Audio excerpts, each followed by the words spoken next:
Stop. I want to share something with you. Something I've learned from watching thousands of people try to build wealth. Some succeed, most don't. And the difference almost never comes down to intelligence, or connections, or timing. It comes down to a handful of rules. Rules that sound simple, but are genuinely hard to follow. Rules that I've watched separate the people who build real wealth from the people who spend their whole lives almost building it. I'm going to share 5 of them with you today. Not theory, not abstract advice, the actual rules, the ones that I believe matter most right now, in 2026, in this specific moment in history, because the rules for building wealth haven't just changed a little, they've changed fundamentally, and most people are still playing by the old ones.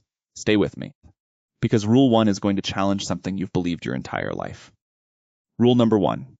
Stop selling your time. I know how that sounds. I know you have bills. I know you have responsibilities. I'm not saying quit your job tomorrow.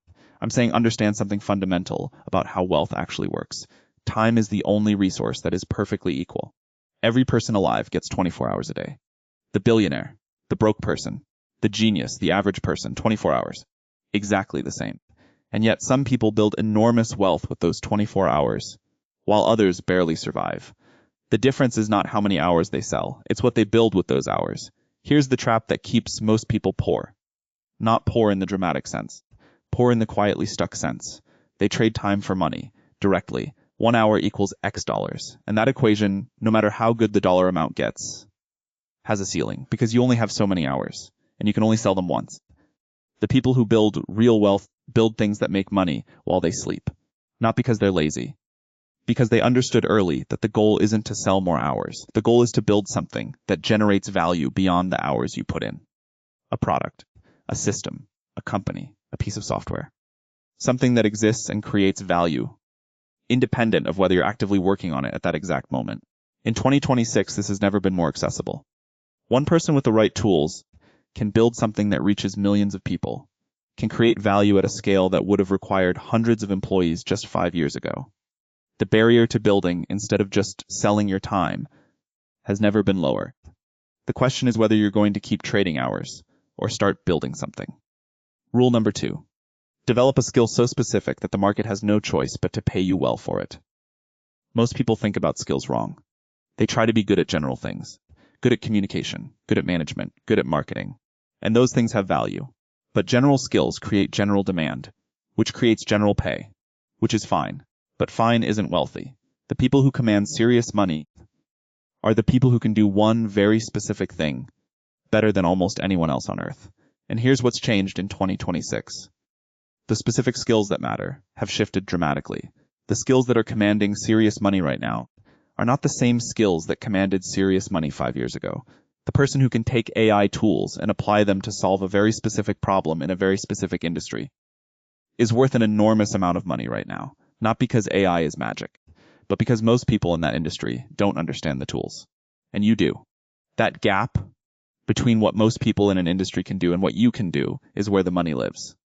So the question isn't just, what skill should I develop? The question is, what specific combination of knowledge, industry understanding, and new tool capability creates a gap that the market will pay to close? Find that gap, go deep on it, become the person who closes it better than anyone else. That's where the serious money is in 2026. Rule number 3, take more shots than you think is reasonable. This one sounds almost too simple. But I've watched it separate wealthy people from almost wealthy people, more than almost any other thing. Most people have a risk tolerance that is calibrated for comfort. They think carefully before trying something new. They analyze, they plan, they wait until they feel ready. And by the time they feel ready, the opportunity has moved on, or someone else has already taken it. The people who build wealth in fast-moving environments don't wait to feel ready. They move first. They learn while moving. They fail faster than the people who are still planning. And because they fail faster, they also learn faster. And because they learn faster, they find the thing that works before the people who are waiting to feel ready have even started. Here's the mathematical reality. If you take 10 shots and 9 of them fail, but one of them works and works big, you win. Most people never take 10 shots in a decade, because each failure feels like too much, too embarrassing, too costly, too discouraging. The wealthy people I've watched build real things fail constantly, visibly, sometimes publicly, and they treat each failure as information, not as a verdict on their worth, not as a reason to stop, as data. What didn't work? why it didn't work, what to try differently next time. In 2026, the cost of taking shots has never been lower. You can build something and test it with almost no money. You can launch something and find out in weeks whether it works. You can fail fast and cheap in a way that wasn't possible before. The only thing stopping most people from taking more shots is the story they tell themselves about what failure means. Change the story. Take more shots. That's rule 3.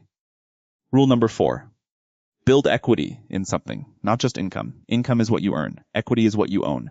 And the difference between those two things is the difference between comfortable and wealthy. Most people spend their entire working lives building equity for someone else. They work hard. They get better at their job. They add real value.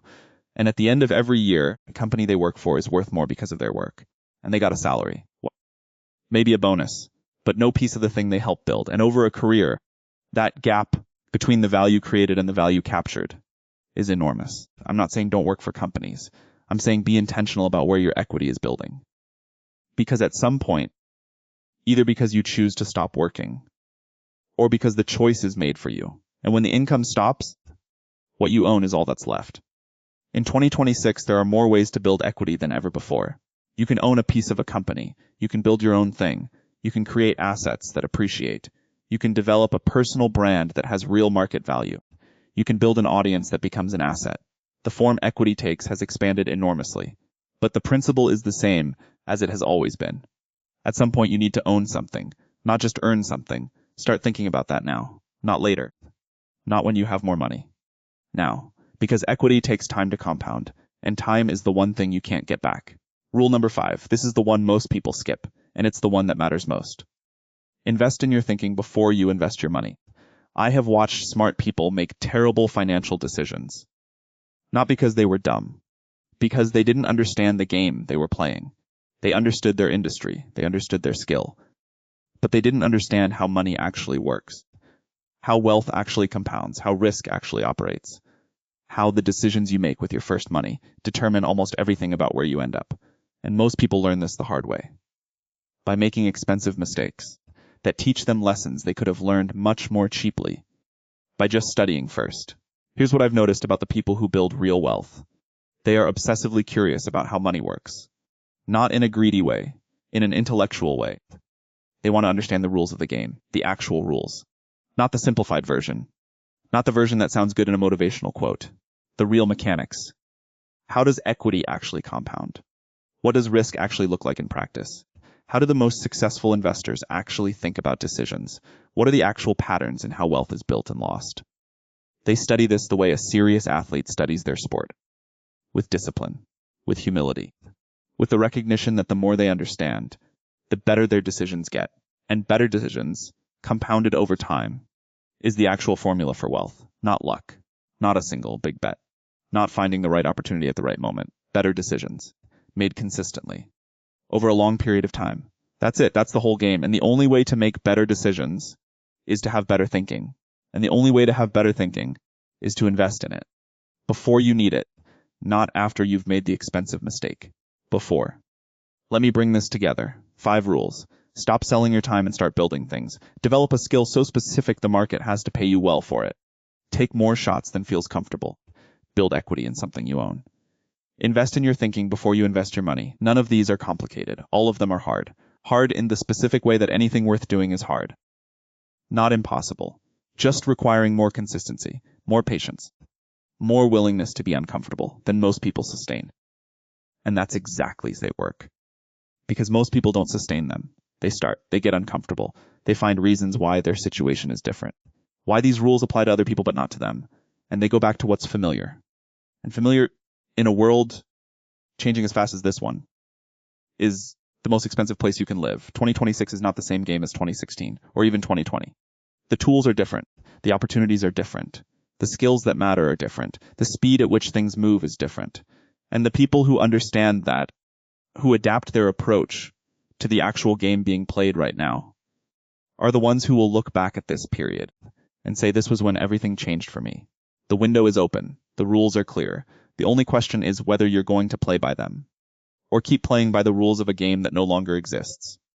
That decision is yours. Make it carefully and make it now.